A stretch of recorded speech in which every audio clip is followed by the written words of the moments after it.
Cerita romantis Diari Sobat 7. Episode 134, Kemalingan. Assalamualaikum Dil. Waalaikumsalam. Gus, maaf malam-malam, darurat Gus. Generator kita hilang, kemalingan. Wajah Asmi masih tenang meski hatinya mulai gelisah mendengar laporan Fadil. Generator yang mana Dil? Yang Stanford Gus, piye iki Gus? Jangan bercanda Dil.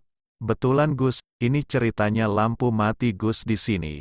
Biasanya langsung nyalakan. Ini kok mati? Dikira anak-anak konslet atau apa? Ternyata dicek memang sudah nggak ada barangnya. Tapi itu gede banget loh Dil. Nariknya aja harus pakai mobil pickup, kalau sampai hilang ya kebangetan tenan. Satpam sama CCTV sudah kamu periksa? Sudah Gus, satpamnya ketiduran, CCTV-nya mati. Lah kok kayak gitu Dil? Terencana ini berarti. Lah ya Gus, piye iki? Suara Fadil nampak amat panik.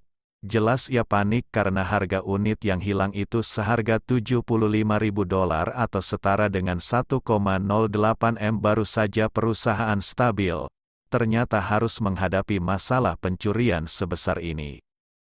Ya wis, tenang. Abis ini aku kesana. Suara Asmi tenang, mencoba menenangkan Fadil di ujung telepon. Ya Gus, saya tunggu.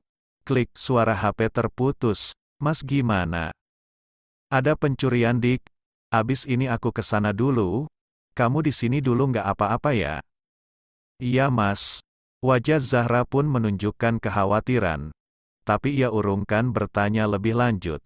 Ia memilih membiarkan suaminya menyelesaikan masalah. Asmi pun pamit istrinya untuk melaksanakan salat sunnah. Seketika Asmi pun mengambil wudhu. Segera ia salat sunnah. Ia berusaha mencari petunjuk terlebih dahulu. Sudah sekitar 30 menit Asmi melakukan salat sunnah dan zikir. Selama itu pula hatinya tak tenang. Tak biasanya seperti ini. Tidak ada petunjuk sama sekali yang nampak. Hanya bayangan ruangan diesel yang ditutupi kabut putih.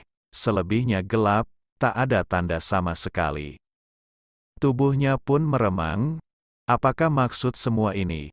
Ia pun segera memejamkan mata. Nampak bayangan Kiai Ridwan di pelupuk matanya. Assalamualaikum Kiai. Waalaikumsalam. Lah opo neh? Kiai, barang kula ical, menawi wonten petunjuk, dalem nyuwun duka.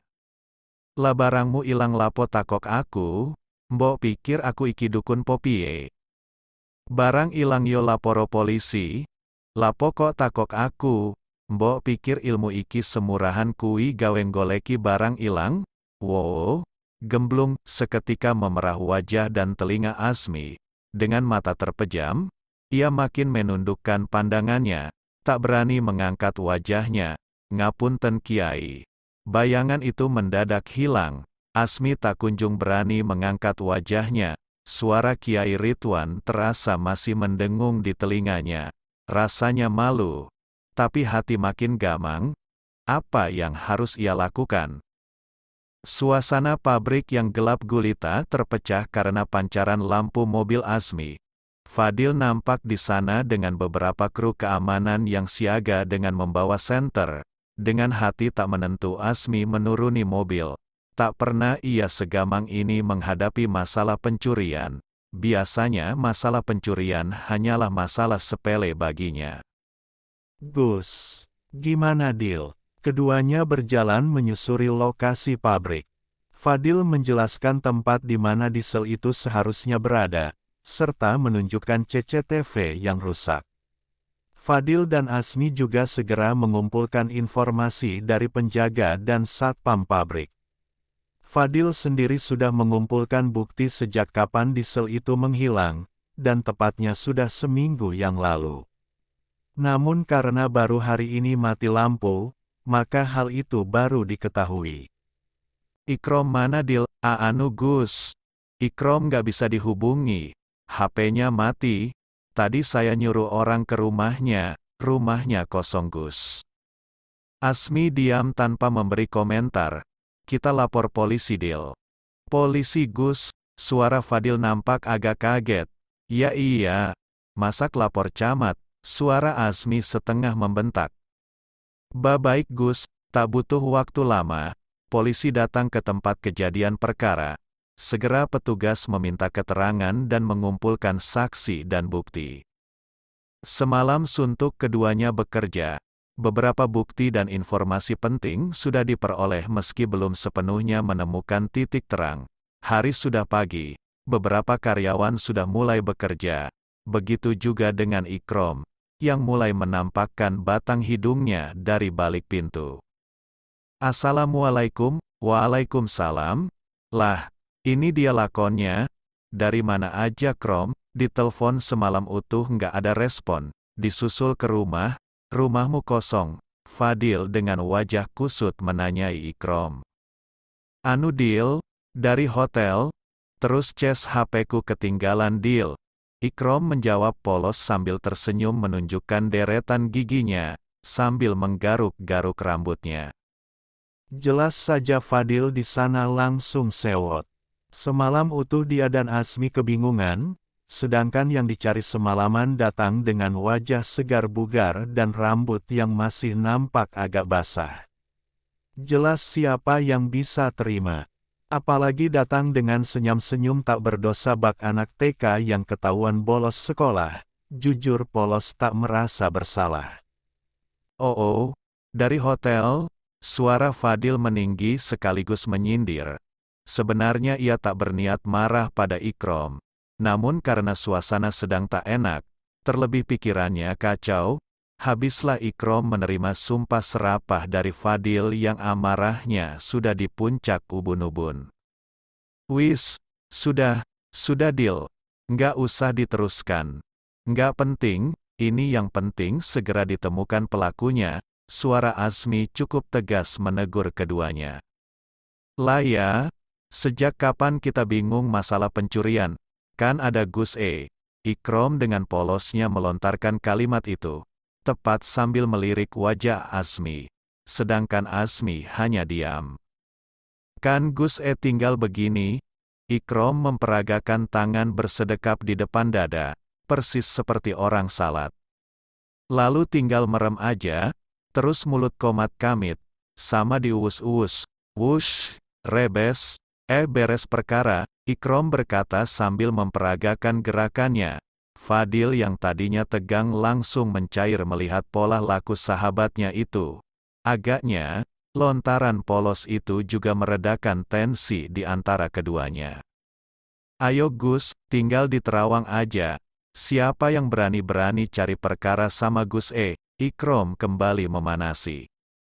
Lah ya, aku sendiri yang batin kok Krom. Fadil ikut nyeletuk.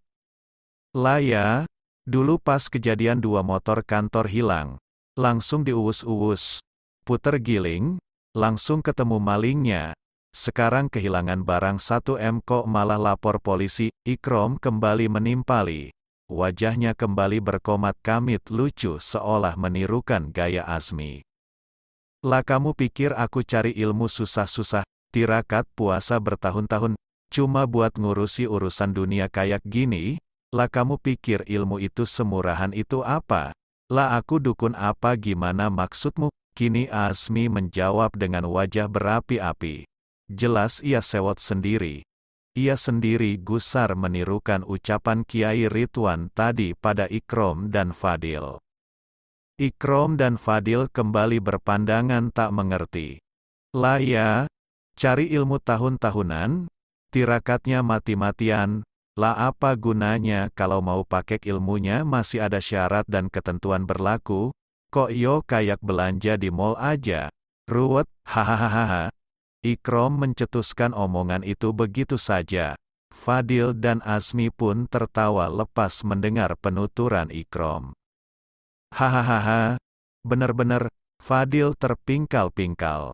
Oh alah, bener aku toh Dil, nggak usah tirakat-tirakatan, enak jadi orang biasa aja. Hahaha, tidur ya tinggal tidur, kawin ya tinggal kawin, nggak usah puasa aneh-aneh.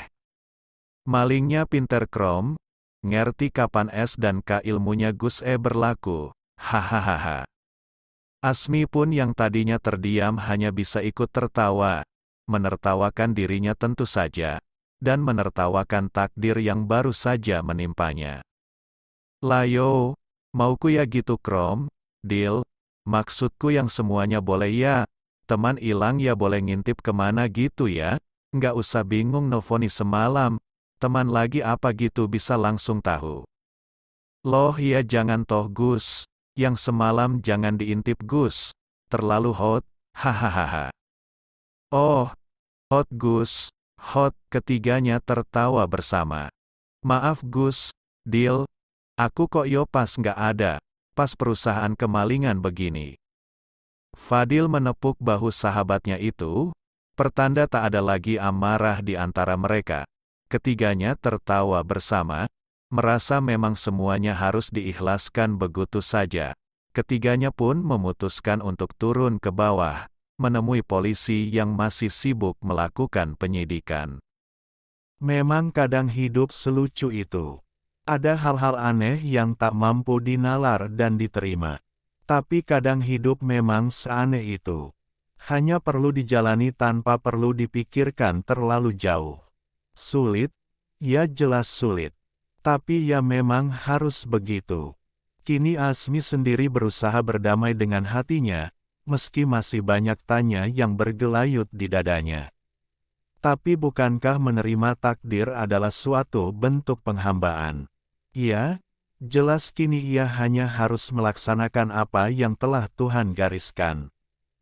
Bersambung, terima kasih teman-teman yang masih setia di channel kami, see you.